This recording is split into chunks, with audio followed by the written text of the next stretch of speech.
সুখ শান্তি যদি চান অলওয়েজ পড়বেন আলহামদুলিল্লাহ। কে পড়বেন? টাকা যার বেশি টেনশন তার বেশি। সাধারণত টাকা যার বেশি রোগ তার বেশি, টাকা যার বেশি শান্তি তার কম। আপনি খোঁজ নিয়ে দেখেন, 1000 কোটি টাকার মালিক, ঘরে শান্তি নাই, স্ত্রীর সাথে মনোমালিন্য, স্ত্রী যায় একদিকে উনি যায় আরেকদিকে, পোলায় কই যায় পোলায় নিজেও জানে না, মেয়ের অবস্থা খারাপ, আরেক ছেলের সাথে হাঁটে। তো এই হচ্ছে এদের লাইফস্টাইল। সবাই না, আল্লাহওয়ালা যারা তারা ভিন্ন। রাতে এদের ঘুম হয় না, অনেকগুলো ঘুমের ট্যাবলেট খেয়ে ঘুমাতে হয়, ঘুম আসে না, ঘুম আসে না।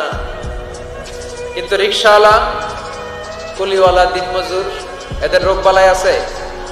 কথা বলেন। খাওয়ার সমস্যা আছে, ঘুমের সমস্যা আছে, শুইলেই ঘুম আসে, যেখানে রাইত ওইখানেই গাই।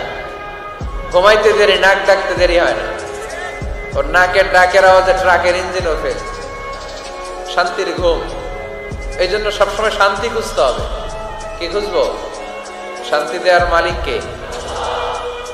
আল্লাহ তুমি এই দেশটাকে শান্তিময় করো, শরীয়তপুরটাকে তুমি শান্তিময় করো, আজকের মাহফিলটারে কবুল করো।